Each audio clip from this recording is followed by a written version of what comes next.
Dans la parole de Dieu, certaines expressions indiquent un principe. Bien que dès le commencement d'une vraie vie en Dieu, nous entrions dans la vie, en même temps que la vie entre en nous. Nous sommes aussi appelés à faire d'autres actes.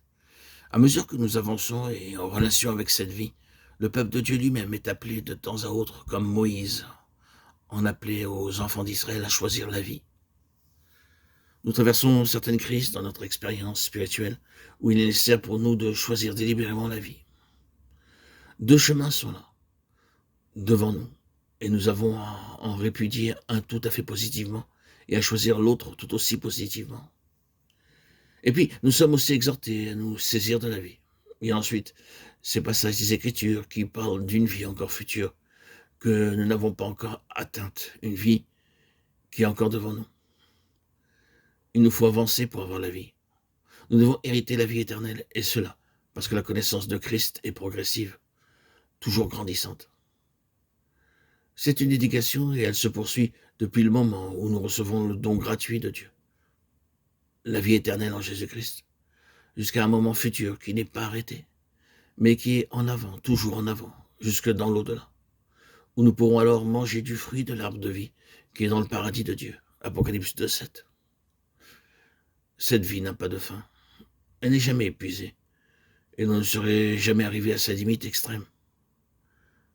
Mais nous nous occupons maintenant de ce court espace de temps que nous passons ici-bas sur cette terre, et qui est pour nous le temps de notre éducation à l'égard de la loi de l'esprit de vie, la loi de la vie. Et cette éducation est liée à cette expression de cette loi. Elle est en Jésus-Christ. Or, Jésus-Christ, qui est la vie, embrasse tout le temps.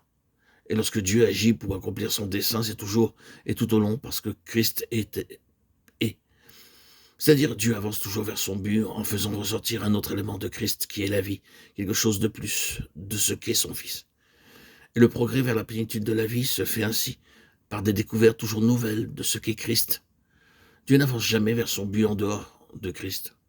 Tout ce que Dieu emploie sera quelque chose de Christ, dans son essence, et c'est ainsi que c'est par Christ qu'il avance vers la consommation de son dessein. Nous sommes donc sur un terrain qui nous est très familier dans le livre de la Genèse. La Genèse renferme toute cette base de la vie et de la mort. Et l'ensemble de ces questions est représenté par 7 hommes qui, tous, mettent Christ en vue, chacun sous un aspect spécial de la vie. Chaque aspect de la vie présenté par chacun de ces 7 hommes est une part de toute la loi de la vie. Et toute la loi de la vie est embrassée dans ces 7 hommes, sous ces 7 aspects différents. Les 7 vont d'Adam jusqu'à Joseph.